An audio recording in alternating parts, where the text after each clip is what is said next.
verlo por encimita nada más, pero aquí Dios trata con los gobernantes, hablan los gobernantes de Israel, y ellos, versículo 15, han hecho un trato, y saben que han hecho un trato con la muerte, con el Seol, lugar de los muertos, y con la mentira y la falsedad. Ellos van a hacer un trato, un pacto. La tribulación comienza cuando el gobierno de Israel hace un pacto con el anticristo, un pacto de paz por 7 años. Daniel nos menciona acerca de eso, Isaías lo confirma. Daniel nos dice lo que el hombre piensa acerca de eso, e Isaías nos dice lo que Dios piensa acerca de esto. Es interesante. Aquí dice que el gobierno de Israel sabrá que hicieron un pacto con un mentiroso. Ellos saben, dice, hemos puesto nuestro refugio en la mentira. Ellos saben que no es de fiar este hombre, pero aún así hicieron el pacto. Pero luego Jehová contesta de una manera muy interesante, versículo 16. Dice, por tanto, Jehová el Señor dice así, he aquí yo he puesto en Sión por fundamento una piedra. Esta piedra probada, angular, preciosa, de cimiento estable, habla del Señor Jesucristo, habla del Mesías. Es como Dios preguntándole a la nación y al pueblo, a los gobernantes, ¿por qué? ¿Por qué confiaste en el anticristo? ¿Por qué fuiste mejor a hacer un trato de paz con el anticristo? Si yo puse en Sión, yo presenté en Sión, en Israel, en Jerusalén, yo puse un fundamento, una piedra a la cual deberías haber recurrido. Si hubieras recurrido a la piedra que yo he puesto, a la piedra preciosa, estable, a Jesucristo, estarías bien. ¿Cómo es posible que preferiste escoger a este hombre que sabes que es mentira que a la piedra probada que yo puse en medio de ustedes? Y a consecuencia de eso viene el juicio, versículo 17. Ahora vas a ver lo que te va a pasar, Israel, por lo que me hiciste, dice Jehová. Dice, voy a ajustar el juicio a cordel, voy a traer granizo sobre ustedes, van a hacer aguas, arrollarán el escondrijo. Dice, vuestro pacto con la muerte y convenio con el Seol no va a ser firme, y va a venir sobre ustedes el turbión del azote y seréis pisoteados. Va a haber consecuencias graves por ustedes por haberme dejado, por no haberme escogido. Y bueno, paramos aquí, hay mucho que decir sobre este pasaje, pero paramos aquí. Daniel nos muestra el pacto desde la perspectiva del hombre, Isaías nos lo muestra desde la perspectiva de Dios. Esto nos enseña claramente que el Estado de Israel tiene que existir para que este pacto se pueda dar. Por lo tanto, la existencia del Estado de Israel es cardinal en la profecía bíblica. Recuerde que mucha gente cree que el Estado de Israel es un accidente de la historia. Recuerde que mucha gente no le da la importancia al Estado de Israel. Bíblicamente dice, bueno, si hay Estado o no hay Estado, eso no afecta a la profecía. Por supuesto que sí. Aquí hay un evento cardinal que nos muestra que es necesario la existencia del Estado de Israel para el cumplimiento de la profecía bíblica. Un segundo evento cardinal es el tercer templo y la abominación que causa la desolación. Tiene que haber un tercer templo reconstruido. Daniel 9:27, Mateo 24:15, segunda carta a Tesalonicenses capítulo 2, versículos 3 y 4, Apocalipsis 11, 1 y 2, nos hablan todos estos pasajes de los eventos que van a ocurrir en relación con el templo judío en el tiempo de la tribulación. La abominación que causa la desolación es el rompimiento del pacto por parte del anticristo. En el templo, el anticristo se proclama a sí mismo como Dios y él va a demandar adoración y él aplica la marca del 666. Esta marca es para mostrar su propiedad y la gente que lo sigue. Y esto establece la necesidad de la existencia de un estado, de un templo, y esto exige que haya un estado de Israel libre y soberano con dominio sobre Jerusalén en donde se pueda edificar un templo. La profecía siendo, en la profecía, en cuanto a este asunto, siendo un evento que tendrá lugar en la tribulación, ¿en qué manera es relevante al Estado judío, al Estado de Israel? Es relevante por el hecho de que implica que Israel tendrá control sobre el monte del templo, muy interesante, que estará erigido y en servicio en la tribulación. Puede ser que sea edificado durante los primeros 3 años y medio de la tribulación. De hecho, los judíos dicen que en menos de un año lo pueden tener listo. Desde que Israel fue constituido como Estado en 1948, la ciudad de Jerusalén ha estado dividida por 19 años. En 1948 hasta la Guerra de los 6 días en 1967. La parte este de Jerusalén, que es la parte bíblica en donde estará el templo, donde estaba y donde estará, estaban en manos de los jordanos hasta 1967, no en manos judías. Uno de los subproductos de la Guerra de los 6 días fue que recuperaron parte del monte del templo. En otras palabras, era imposible reconstruir el templo hasta antes de 1967. Esto nos enseña que en la profecía bíblica está previsto que Israel sea nación con dominio de la tierra y autoridad. Número dos, en cuanto a las preparaciones para el tercer templo, a pesar de los rumores, no hay un proceso de construcción del templo actualmente, pero sí hay dos cosas relevantes sucediendo en cuanto al tercer templo. Primero, hay un grupo llamado el Instituto del Templo en el barrio judío en Jerusalén, en la antigua ciudad, que están haciendo los utensilios para el templo. Han construido las palas para remover las cenizas del altar, las jarras, los recipientes para el agua, las oblaciones, las vestiduras de los sacerdotes, las arpas, etc. Y los Ateret Hakahanim es un grupo de judíos localizados en el barrio árabe de Jerusalén. Ellos entrenan a los sacerdotes a hacer sacrificios. Solamente a gente de la tribu de Leví y sus descendientes están entrenando a ellos. Los enseñan a realizar los sacrificios, a llevar todo el orden sacerdotal. Los judíos dicen que la única tribu que no ha perdido su identidad es la tribu de Leví.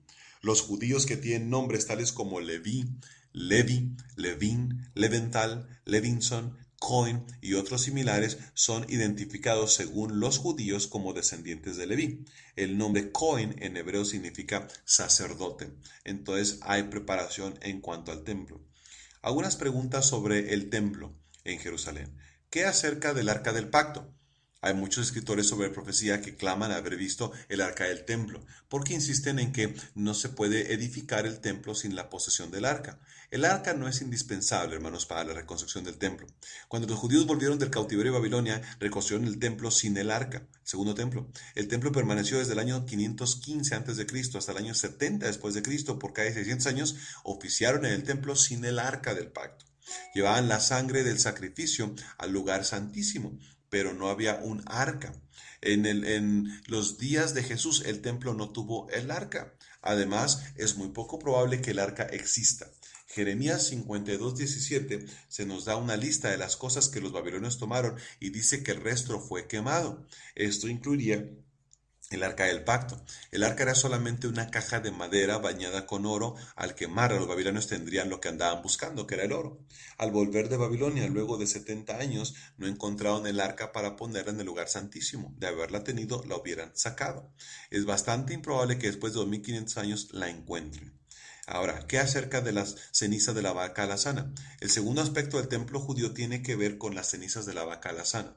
Hay un hombre en Israel diciendo que él sabe en dónde están las cenizas de la vaca alazana y pide que financien su proyecto para buscarlas y tenerlas listas para mezclarlas con las cenizas nuevas para la dedicación del templo, según Números 19 lo explica y lo pone como requisito.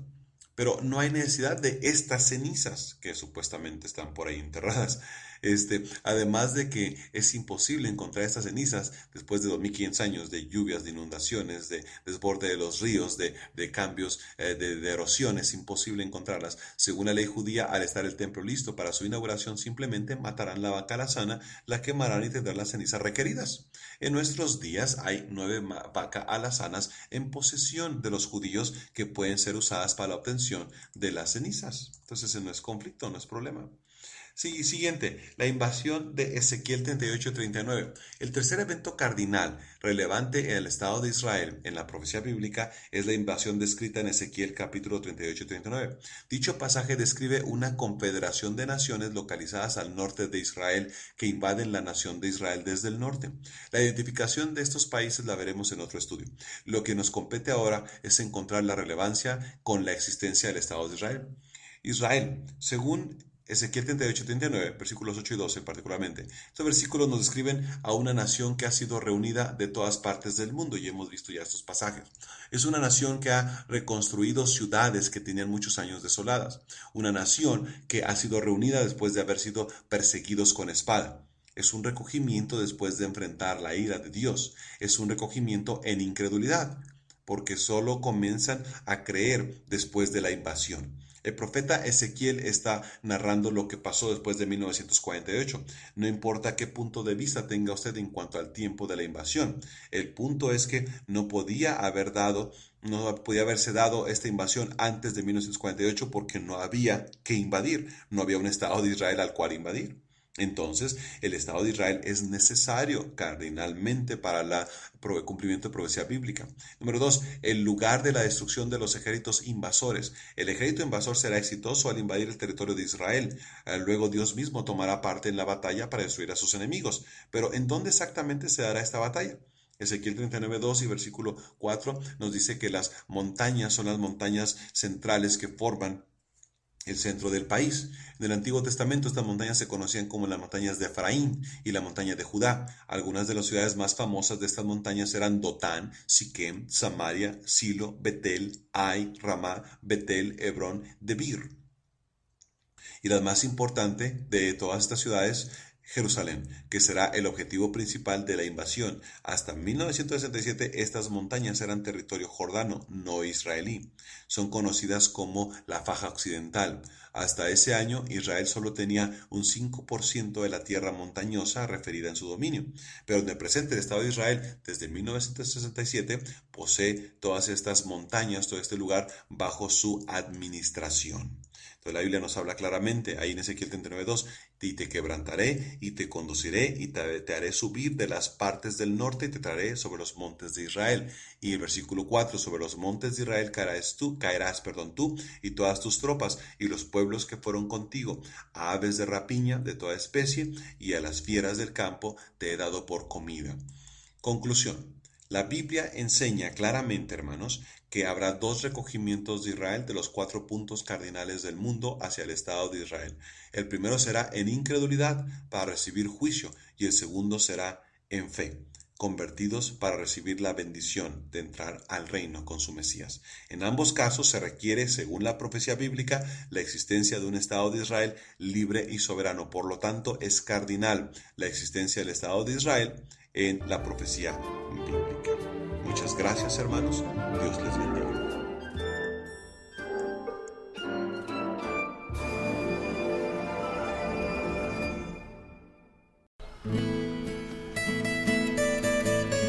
Escuchas Radio Chicago, una estación bautista fundamental que inspira tu alma, edifica tu espíritu y aviva las almas.